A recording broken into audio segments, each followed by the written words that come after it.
Hello everyone and welcome to another episode of I Bought a Watch. So today I've got a rather anticipated episode for you guys, and it comes at a great time as AliExpress are currently doing a sale, which also just happens to coincide with the fact that I've finally sorted out how to do affiliate programs with AliExpress. So from now on, the links in the video should be affiliate links, and that basically means that AliExpress will give me a bit of commission if you click and buy from the link in my description at no extra cost to you guys, so you don't have to worry about anything. Also, just to mention, we've hit 250 subscribers, which is insane, and I have a special episode planned coming soon just to thank you guys. Okay, I've kept you waiting, let's get on to this watch. And what a unique watch it is. Here we have a Royal Oak Homage by Didun Design that I picked up for £55 from the Didun Advanced store, which in my opinion was an absolute bargain. But on the AliExpress sale now, you can pick this one up for only £44, which is quite frankly ridiculous for an automatic watch, and even crazier for one that looks like this. I'll leave a link in the description so you guys can go check it out. So for those of you who don't know, let's give the watch this is based on some backstory. On the eve of the quartz crisis, like so many other Swiss watch manufacturers, Audemars Piguet were prepared to pull off something drastic, to save their company from what seemed like inevitable ruin. Their answer was simple. On the evening prior to Baselworld, one of, if not the biggest Swiss watch shows of the time, Audemars Piguet's managing director called up world-renowned watch designer Gerald Genta.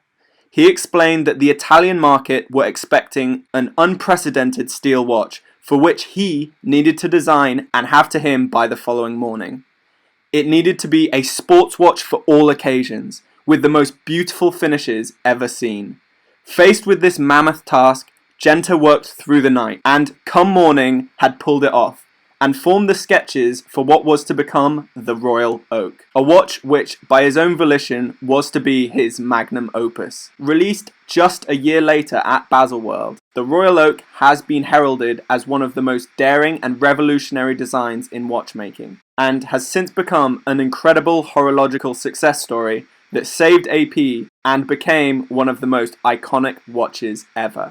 Okay guys, I don't know if you can tell, but I kind of like doing those backstory bits. I'm never going to come face to face with a AP, so this is going to be probably the closest I get. As if you can even find someone who will sell you them at retail, they cost about $20,000, and on the secondhand market, they can cost upwards of $25,000 easily. Alright, let's go over some dimensions. So the diameter, like the real thing, is 41mm, with a fairly sizable lug-to-lug of 52mm on that case. However, due to lack of flexibility in the first links of this integrated bracelet, the more appropriate diameter here is a whopping 63mm. And the lug width, of which there really isn't one to speak of, is about 29mm at the top of the case, but tapers down to 26mm where it meets the bracelet. The thickness here is thankfully only 11mm, so although it's a large watch, this means it can still slip under a cuff. Also, while I've been looking at the side, look at that crown. Actually, just look at the whole watch in general. Gerald Genta really pulled off a masterpiece with this one. And Didun, thankfully, have not taken it upon themselves to redesign in any way. That being said, credit where credit is due, Didun has done an amazing job replicating Genta's design. Nowhere is this exemplified more than their attempt at a tapisserie dial.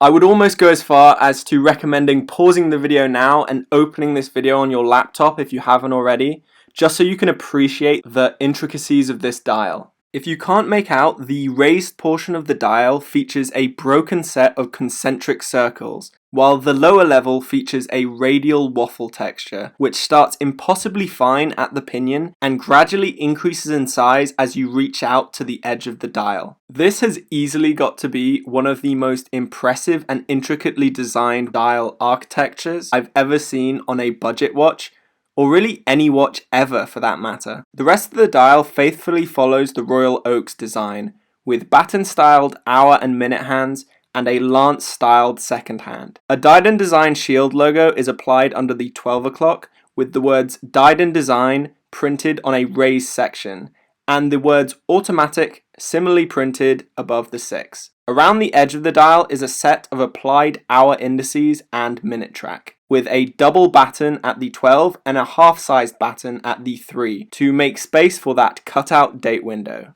Alright, let's go over some of the other iconic features and finishes that make this piece so special. First is the signature fixed octagonal bezel, held in place by those 8 hexagonal screws. The bezel features a high polished beveled edge, which, like the screws, contrasts beautifully with the coarse brushed finish on the top of the bezel and the majority of the case. Another example of Didun far exceeding my expectations is the addition of this high polished beveling running along the case and lugs and down the length of the bracelet. Speaking of which, the bracelet is also finished to quite a high standard, considering this is only a £55 watch. And even though it's not exactly perfect, you can't fault Genta's design on the way this plays with the light. If you're looking for a statement piece in your collection, I can't think of much better than this. It definitely catches some glances, and in the right lighting, you could be mistaken for wearing a disco ball on your wrist. The bracelet, as I previously mentioned, starts at 26mm and tapers quickly down to 18mm at the clasp, and features a solid set of screw links. I had no issue resizing the bracelet, however I do want to mention that the watch did not come with its own screwdriver. Another feature faithfully copied from Genta's design is the machined and signed double pusher fold over butterfly clasp, which I found very secure and is never accidentally opened while being worn. The etched Didun Design shield logo I feel really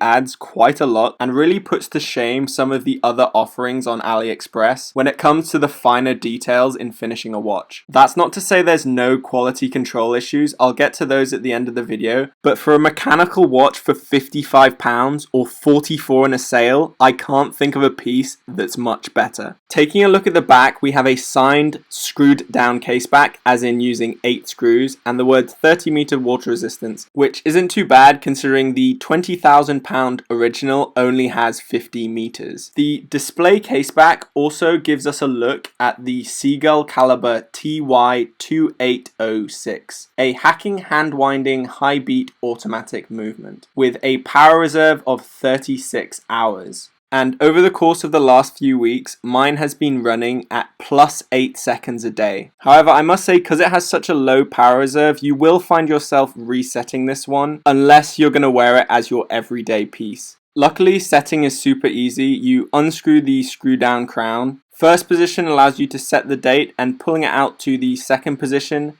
hacks the movement, which allows you to more accurately set the time. Oh, a bit of a jump from the seconds hand there as I pushed the crown back in. I have noticed that happen from time to time depending on how fast you push the crown back in. It seems to be a bit of a common trait with this movement in particular. I've also noticed it happen to my Corgio Aquaterra, but as far as I can tell, doesn't seem to affect movement accuracy. Okay, here's a look at the crown all screwed in. It of course copies the original industrial hexagonal design with an etching of the Didun Design logo. Oh, before I forget, I should probably mention this watch also features a sapphire crystal. And I think that just about covers everything. Let me know in the comments if I missed anything out. Now let's pop this on the wrist.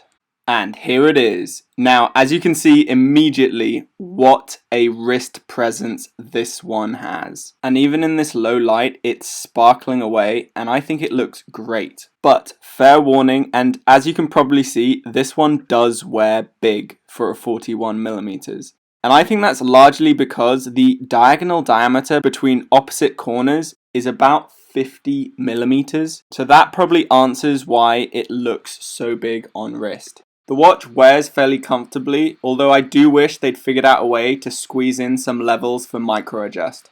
Alright, so just to keep things clear, this is a great £55 watch, and an even better £44 watch, but this piece is far from perfect. To go over just some of the quality control issues, I've noticed that right side batten at the 12 o'clock marker has been applied at a slight angle. A second misalignment issue is really just the entire dial. If you take a second to look closely at the hexagonal screws as reference points, you'll notice the entire dial appears to be ever so slightly rotated counterclockwise. Now, because it's so slight, I'm not sure if it's misalignment of the bezel or misalignment of the dial itself. but looking on it straight on, you can definitely tell something's off. I also feel the date wheel might be ever so slightly misaligned, as it's not exactly central in the cutout, and I would have liked to see it a little bit higher. Moving on to the bracelet, it is fairly well constructed. However, its angular design does create some sharp edges, and I have noticed a machining issue on the beveled edge of this link. But by far the biggest negative of this bracelet is by far just the way it fits.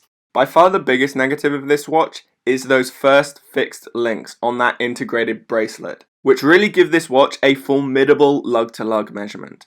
Although they are steeply angled down, I feel to avoid overhang, this still really limits wearers of this watch to having wrist sizes of, I would say, at minimum, of around 7.5 inches. So sorry for all you smaller wristed guys out there. Okay, so that's just about all the quality control issues and reasons I could think of not buying this watch. It is no doubt a little rough around the edges, but all things considered, I still think this watch is amazing. And the fact it could all be pulled off for £55, or even now $44 in the sale, is such an unbelievable bargain. Alright, that does it for this episode, guys. I just want to say a massive thank you to everyone again. The channel is performing really well, and miraculously, I am still really enjoying making these episodes. Largely in part, I think, from interacting with you guys in the comments below.